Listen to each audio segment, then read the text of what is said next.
जाओ जाओ जाओ। भारत माता के, भारत माता के, भारत माता के। नमस्कार, আমি জিত এসডি নিউজ চ্যানেলে আপনাদেরকে ওয়েলকাম।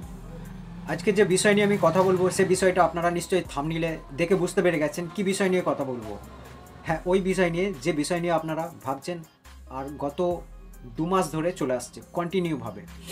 তো আজকে যে বিষয়টা এটা হলো বাংলাদেশের যে আর্মি আছে ইউনূস সরকারের উস্কানিতে ওই আর্মিরা চলে এসছে সুখদেবপুর যে গ্রাম আছে আমাদের ভারতের যে বর্ডার 100 থেকে 200 মিটারের মতন কাঁটাতার ব্যারিকেড দেওয়া নেই। সুখদেবপুর যে গ্রাম আছে সেইখানে, এটা হচ্ছে আমাদের ওয়েস্ট বেঙ্গলের মধ্যেই পড়ে। এই রাজ্যের যে 100 থেকে 200 মিটারের মতন যে খালি জায়গা আছে ভারতের বর্ডার হওয়া দরকার ছিল সেই জায়গাটাই নেই গো। এবার কিসের জন্য নেই আর কেন নেই সেটা হচ্ছে আমাদের দেশের মুখ্যমন্ত্রী তিনি বেশ ভালোভাবেই জানবেন। ঠিক আছে, এবার আমি চলে আসছি পয়েন্টের কথায়। পয়েন্টের কথা হচ্ছে আমাদের দেশের যে আর্মি আছে বিএসএফ আছে সেই বিএসএফের লোকেরা ওইখানে গত 2-4 বছর আগে এইটা নিয়ে মামলা হয়েছিল, এইটা নিয়ে মিটিং বসেছিল। তো সেই মিটিংয়ে বাংলাদেশের সরকারে কোনো রেসপন্স থাকেনি।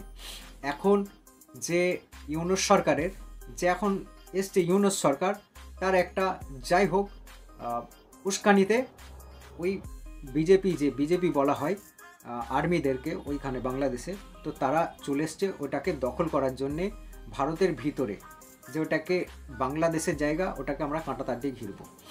এই ব্যাপারটা নিয়ে গত 4-5 বছর আগে এই ব্যাপারটাকে নিয়ে আমাদের ইন্ডিয়া থেকে বাংলাদেশেতে এটা একটা মিটিং বসানো হয়েছিল। সেই মিটিংয়ে কোনো বাংলাদেশের রেসপন্স থাকেনি। তো বাংলাদেশে আমাদের ইন্ডিয়ার কাঁটাতার ঘেরার জন্য আমাদের যে মিলিটারি আছে ইন্ডিয়ার বিএসএফ আছে সেই বিএসএফ গিয়েছিল। তো তখন ওই বাংলাদেশের যে আতঙ্কবাদী ইউনূস আছে তার ওই পোষা মিলিটারিরা চলে আসে, বিজেপি মিলিটারিরা চলে আসে ওটাকে অবরোধ করার জন্য। তো আমাদের যে দেশের আমাদের যে বাঙালি হিন্দুরা আছে তারা ওইখানে ভারত মাতা কি জয় জয়কার লাগিয়ে কন্টিনিউভাবে 4 থেকে 5 ঘন্টা একভাবে ওইখানে কিন্তু বাংলাদেশের আর্মিদেরকে কিন্তু ওখান থেকে চিরস্থায়ী করেছে। প্লাস এটা বললেও চলবে যে আমাদের জনতাদের কারণে ওইখান থেকে এখন পিছু হেঁটেছে, মানে পিছিয়ে গেছে। আর আমাদের যে মিলিটারি আছে ইন্ডিয়ান যে মিলিটারি আছে এয়ারফোর্স আমাদের যে মিলিটারি আছে তারা এখন ওই জায়গাটাকে পুরো কাঁটাতার ব্যারিকেড লাগাবে বলে রেডি হয়ে গেছে। তো এই ছিল আজকেকার ম্যাটার।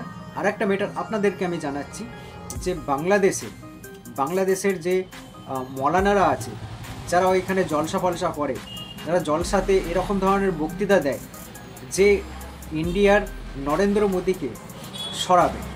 মোদীকে সরিয়ে তারা এই ভারতের মধ্যে রাজ করতে চায়, ভারতের হিন্দুদেরকে মারতে চায়। ঠিক আছে, আমাদের যে নরেন্দ্র মোদী আছে তাকে মারার জন্য ওনারা তালিবানি এয়ারফোর্স মানে বানাচ্ছে, তালিবানি সৈন্য বানাচ্ছে বাংলাদেশে। এটা হচ্ছে ওই মৌলানার কথা। আমি কিন্তু আপনাদেরকে ভিডিও ক্লিপটা দেখাবো, তার আগে ছোট কিছু কথা বলতে চাই। এই যে মৌলানাগুলো এরা গোটা বিশ্বেতে যেই দেশে থাকে সেই দেশে আমাদের ভারত বাদে যেই দেশে থাকে সেই দেশে কিন্তু সেই দেশ বিরোধী কিন্তু কথা বলে না। আমাদের ভারতেও আছে, আমাদের ভারতেও জলসা হয়, মৌলানাদের ভালো জলসা হয়, ভালোভাবে একটা মাদ্রাসাকে শিক্ষা দেওয়া হয় আমাদের ভারতের মধ্যে।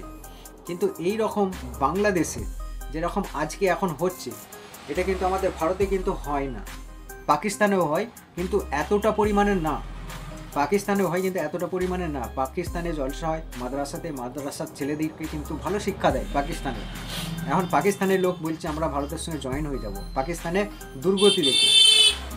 বাংলাদেশের কি 10টা ঠ্যাং গজিয়ে গেল নাকি যে বাংলাদেশ ভারতের সঙ্গে প্রত্যেকটা মুহূর্তে লড়াই করতে চাইছে?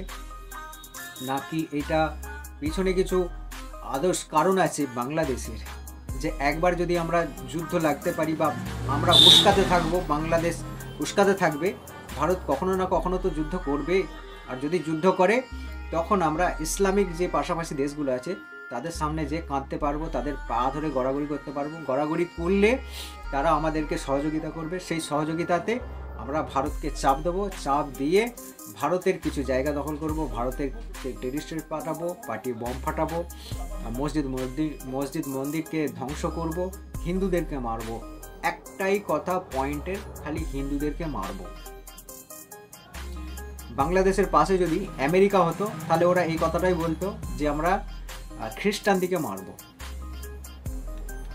আসলে যদি বাংলাদেশ যে ইসলামিক কান্ট্রি আছে, পুরো বাংলাদেশ নয় গোটা ওয়ার্ল্ডে যদি ইসলামিক থাকতো, এখন তো আছে, যদি ওরাই থাকতো তাহলে কি হতো?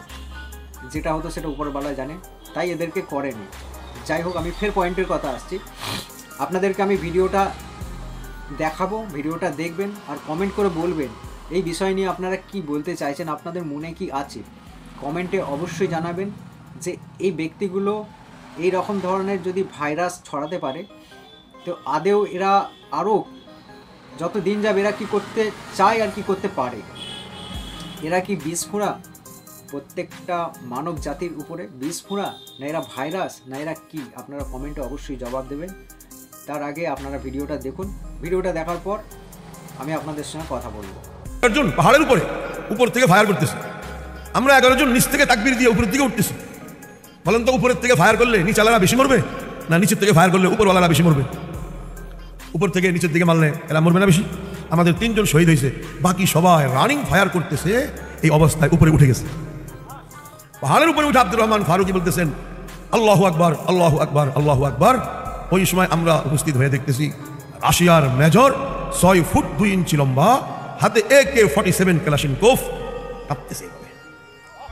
সে ফায়ার করতে পারতেছে না, হাত কাঁপতেছে। আব্দুর রহমান ফারুকী কয় ফায়ার কর বেটা।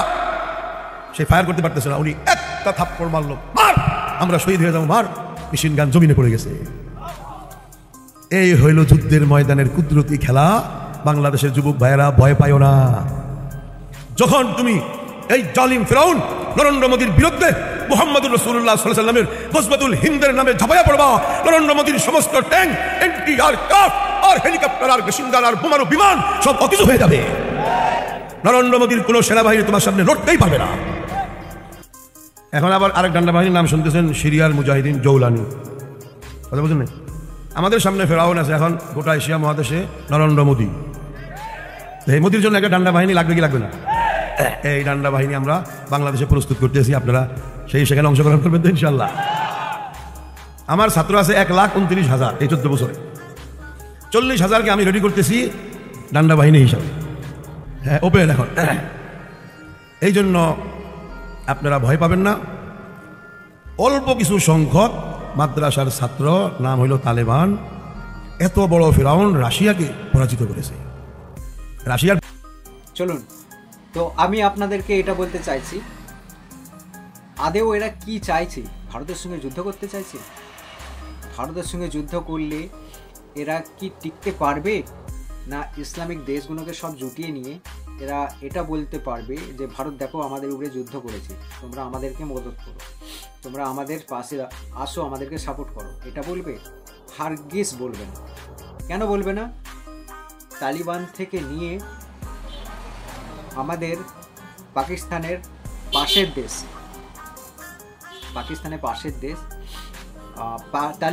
তালিবান যারা আছে, সৌদি আরব যারা আছে, দুবাই যারা আছে, আরও যেসব পাশাপাশি দেশগুলো আছে, ইরান, ইরাক, এসব, তো এরা টোটালি এরা সবসময়ের জন্য ভারতের পাশে, ভারতের সাপোর্টে, ভারতের হেল্প চাই, ভারতের হেল্প নিয়ে ভারতকে এরা সবসময় সম্মানের চোখে দেখে আর সম্মান করে। বাংলাদেশ এখন কি একটা জাদুর ছড়ি পেয়ে গেল যে ভারতকে এরকম ধরনের ওই জাদুর ছড়িতে ঘোরানোর পর আশপাশে ইসলামিক দেশগুলোকে জাদুর ছড়ি ঘোরাবে, তাদেরকে বোকা বানাবে আর তারা বোকা বেনে চলে আসবে? এটা কি হতে পারে? আমাদের যে বিদেশ মন্ত্রী আছে, সেই তালিবানের লোকেরা আমাদের দেশে যে নরেন্দ্র মোদী আছে তার সঙ্গে ভালো সম্পর্ক রাখতে চায়, বিজনেস করতে চায়, ব্যবসা করতে চায়। তার জন্য দুবাই আমাদের যে বিদেশ মন্ত্রী আছে তার সঙ্গে খুব মিটিং করেছে, প্লাস আসছে, আমাদের ভারত সরকার হাত বাড়াচ্ছে মিটিংয়ের জন্য, প্লাস ব্যবসার জন্য হাত বাড়াচ্ছে। ওই তালিবানি যারা পাকিস্তানের উপরে খুবই মানে কঠোরভাবে ওদের উপরে হামলা করেছিল, ওই পাকিস্তানের উপরে। তো চলুন, আজকে ভিডিওটা কেমন লাগলো আপনারা অবশ্যই কমেন্টে জানাবেন, আর চ্যানেলটাকে ফলো করে এই চ্যানেলের সাথে থাকবেন। ধন্যবাদ, দেখা হবে অন্য কোনো ভিডিওতে, ততক্ষণ ভালো থাকবেন, ধন্যবাদ।